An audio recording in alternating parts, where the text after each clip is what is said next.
Hello বন্ধুরা, এটা হলো আমার পার্ট 2 এর ভিডিও। কৌশিকের বার্থডে পার্টির পার্ট 2। এখানে মা পায়েসের জোগাড় করছে, আর এখানে এই বৌদিরা কিন্তু সব কাটাকাটি করে দিচ্ছে, আর এখানে আমি এখন চাটনির জোগাড় করে নেব। আর এমনই অবস্থা আজকে। এ দেখুন বন্ধুরা, আমাদের কৌশিকের বার্থডেতে কত কি করা হচ্ছে।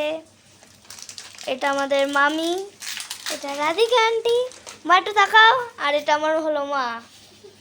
এখানে দেখো বৌদি জিভ বার করে দিয়েছে আর বলছে এই ভিডিওটা ডিলিট করবে। আমি বলছি একদমই নয়, ভিডিও ডিলিট করলে চলবে না।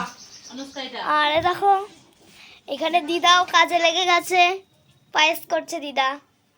চলো কৌশিক, আর এটা হলো আমাদের কৌশিক। কৌশিক তাকাও, কৌশিক নতুন জামা প্যান্ট পরেছে। চলো কৌশিক, বন্ধ করবো।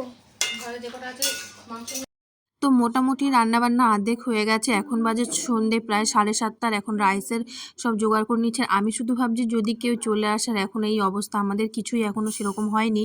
ওদিকে পায়েস, ছোলার ডাল আর মাংস টাংস এগুলো কমপ্লিট হয়েছে, রাইস টাইসগুলো বাকি ছিল। তারপরে সব রান্নাবান্না একবারে কমপ্লিট করে রেডি হয়ে চলে এসেছে। এখন বাজে 8:30, কিন্তু এখনও কেউ আসেনি।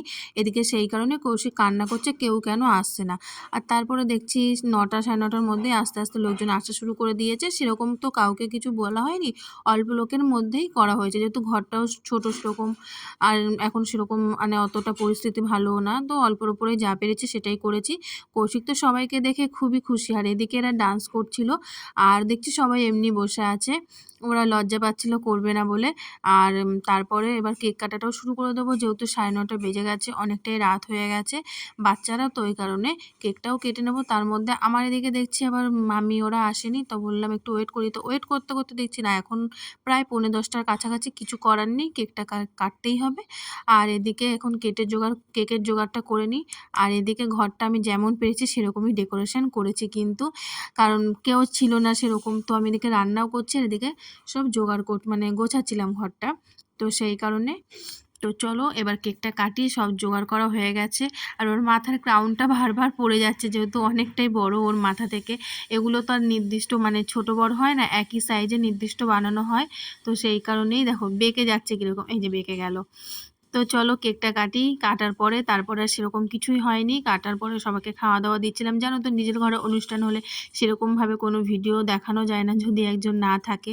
তো চলো দেখে নাও কেকটা কাটা হচ্ছে। ও দাদা এখন না, এটা পরে করবো, ধরো। হ্যাপি বার্থডে কাটো happy birthday happy birthday happy birthday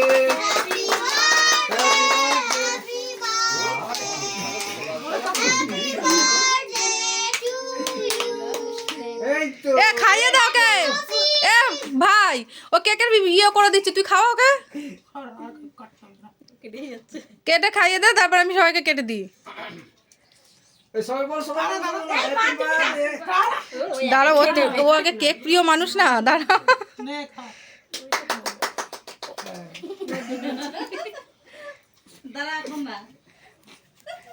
এদিকে সদস্য সংখ্যাগুলোকে একটু দেখিয়ে দে। এখন না, দাঁড়াও কেকটা সরাবো তারপর আগে থেকে, হ্যাঁ কিন্তু ভিডিও করতে হবে তোমার। কেকটা সই যাবে না, খুশি না বাবা রে বাবা।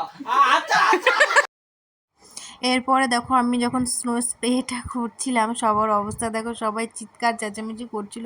আর আমি তো বুঝতেই পারছি না নিজের ছেলের গায়ে নিজে এতটা পরিমাণ দিয়ে দিয়েছি। আর এদিকে দেখো এর অবস্থা, মানে একে কেমন লাগছে দেখো, কি সুন্দর যেন মাথাটা ডিজাইন। তো আজকের ভিডিওটা এখানেই, ভালো লাগলো অবশ্যই লাইক কমেন্ট করো।